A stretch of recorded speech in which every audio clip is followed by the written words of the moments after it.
Okay, welcome to lesson 4. This is called Organizing a Problem Solution Essay.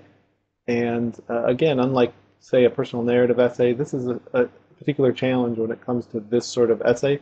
Why? Well, if you think about this question, what goes into a problem solution or proposing a solution essay, obviously you have a problem. You need to state that it exists. Maybe you'll talk about what caused it, perhaps how serious the problem is, what will happen if nothing is done. Maybe you'll write about a personal connection to this problem, maybe not, but of course you want to get at the best solution, good reason to choose this solution, maybe a question about the solution, an answer to the question, another good reason, an objection, a response to the objection, an alternative solution, a response to the alternative, the solution once more, etc.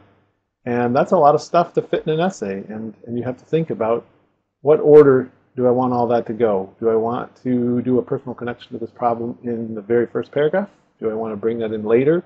Do I want to bring in a counter argument right away or at the end? You shouldn't have any trouble getting 2 to 3 pages, I joke, because there's a lot to sort of include in such an essay. But the question is, how do you put all these things together? The answer is it depends. And that sounds simple, but it's in fact kind of complicated. It depends on your topic and your audience, on how you can make your essay as clear and persuasive as possible. And one way to do that, I say, is to be as deliberate and purposeful as you can be in how you arrange the parts of the essay. So for example, you might describe the problem right away. Your first paragraph might be, there's a problem in education that I'm going to describe, but you can also save that for later. You can propose an idea in education and then show what problem it will solve.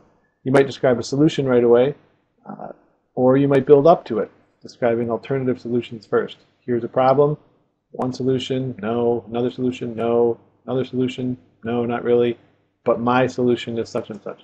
That's a whole different approach than saying, here's what we should do in education today. And then when it comes to counter arguments and naysayers, you could raise objections one by one, answering each one in turn. You could almost have a paragraph, several body paragraphs in the paper be an objection, and then your response, objection, response. But you can also raise all the objections at once. You can do that immediately. Various different points of view on why we shouldn't do something and then why you think we should. Or you can bring them in late. You can first describe a problem, describe your solution, and then say, well, some will raise objections or will raise questions. Why you or how you answer all these, where you decide to put things, isn't random. And one choice might not be as good as another.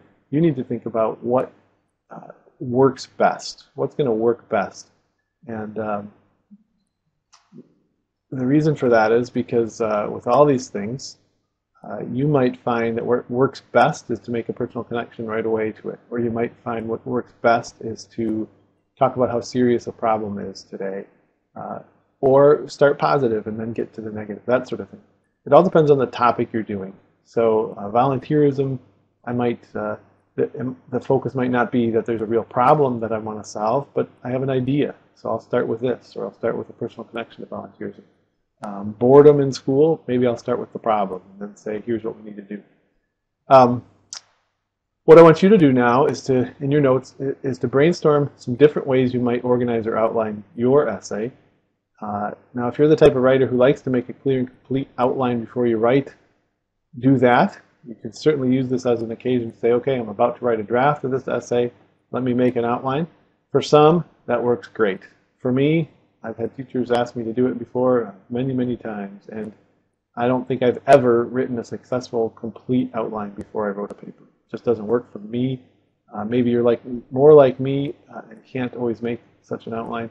At least answer the following questions. That's not to say I don't plan before I write. It just means I can't plan the whole thing and what comes first and what comes second. So if you're the type of person who can outline, do that. Otherwise, answer these questions, and either way you might want to. Does it make the most sense with my topic to present the problem first or the solution first? Why? Do a little thinking on that.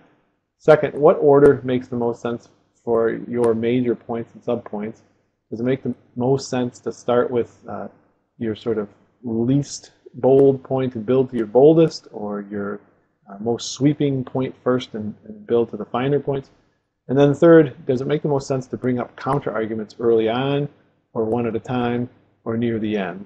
And I said, don't just write near the end or right away. Explain why. Think about the differences it would make to bring up lots of counter arguments early on, or perhaps do you need to make a strong case for your solution first and bring them up at the end. Do these three things in your notes, and or make an outline of your paper, and push yourself to really kind of get details in there, because all of that, once again, hopefully will help you write a stronger paper.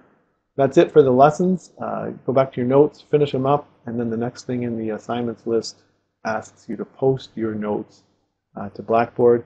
Again, the point of it is not just to complete an assignment, but to get you ready to write, and that's the next step after these lessons. So thanks, and ask if you have any questions. Email me.